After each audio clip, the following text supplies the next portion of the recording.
तीसरा सवाल है बाई स्क्वायर बराबर -8x। अब ये किस रूप में दिया है? बाई स्क्वायर के रूप में दिया है। अब बराबर में क्या है?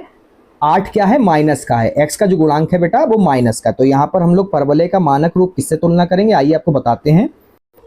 तो आप देख सकते हैं सवाल नंबर 3 था बाई स्क्वायर बराबर -8x। तो इसको मान लेते हैं समीकरण नंबर 1। फिर लिखेंगे समीकरण 1 की तुलना परवलय के मानक समीकरण बाई स्क्वायर बराबर -4ax से करने पर। क्यों कर रहे हैं बेटा? क्योंकि यहाँ पर जो है x गुणांक माइनस है, तो यहाँ पर हमें सवाल में भी बाई स्क्वायर बराबर x गुणांक माइनस में दे रखा था, इसलिए इससे करा रहे हैं। ठीक है, तो यहाँ पे लिखेंगे कि बाई स्क्वायर से बाई स्क्वायर छूट जाएगा, x से x कट जाएगा, तो यहाँ पर बचा आपका माइनस का 4a इक्वल टू माइनस का 8। तो माइनस से माइनस कट जाएगा, तो a का मान जो आएगा वो आपका आएगा 8/4। इसको कट करेंगे तो 4 एकम 4, 4 दूनी 8। तो a का मान जो आया है बेटा वो आया है आपका 2। क्या आया है? 2। ठीक है, उसके बाद में हम लोग देख सकते हैं कि हमें बाई स्क्वायर बराबर क्या दिया था? माइनस में दिया था। तो यहाँ पर जो हमारा नाभि का निर्देशांक बनेगा वो -a होगा। कैसे? आइए आपको वो भी लिख के बता देते हैं कि नाभि के निर्देशांक बेटा बाई स्क्वायर बना तो साफ साफ पता चल गया आपको कि x अक्ष की तरफ बनेगा, मगर यहाँ पर माइनस का था सवाल में, तो ये -a होगा बस यहाँ पर। तो यहाँ पर जो आपका नाभि के निर्देशांक आए हैं वो आए हैं -2,0। ठीक है, अब उसके बाद में हमें अक्ष पता करना है। तो अक्ष के लिए क्या हम लोग लिख सकते हैं कि अक्ष जो है बराबर कैसा बनेगा बेटा? हमारा x अक्ष की तरफ बनेगा, x अक्ष की तरफ। और इसका जो मुख खुलेगा परवलय का वो ध्यान रखना कि ऋणात्मक की तरफ खुलेगा। किधर खुलेगा?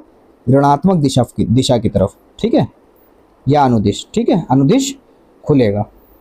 उसके बाद में हमें पता करना होता है नियता का समीकरण। तो यहाँ पर हम लोग लिखेंगे कि नियता का समीकरण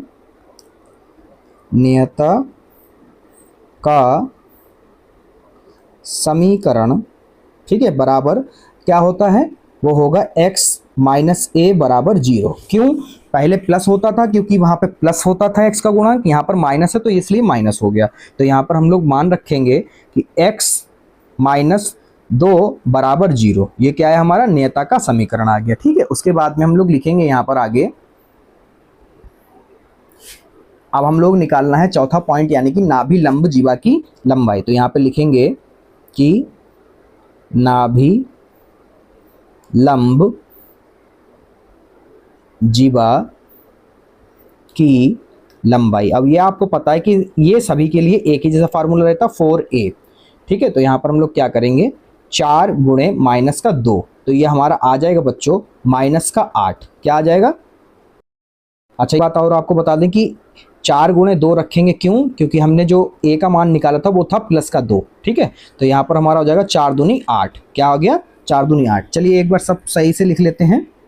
तो बच्चों नाभि के निर्देशांक क्या है? नाभि के निर्देशांक जो आए थे वो -2,0 आए थे। अक्ष क्या आया था? x अक्ष की तरफ। और किधर खुलेगा? ऋणात्मक दिशा में। ठीक है, तो यहाँ पर सिर्फ हमें x अक्ष पूछा तो अक्ष लिख देते हैं कि x अक्ष। नेता का समीकरण बेटा क्या निकला था? x - 2 बराबर 0 निकाला हमने। ठीक है, उसके बाद में नाभि लंब जीवा की लंबाई हमने अभी निकाली थी 8। ये अपने चारों के चारों उत्तर रहे। ठीक है।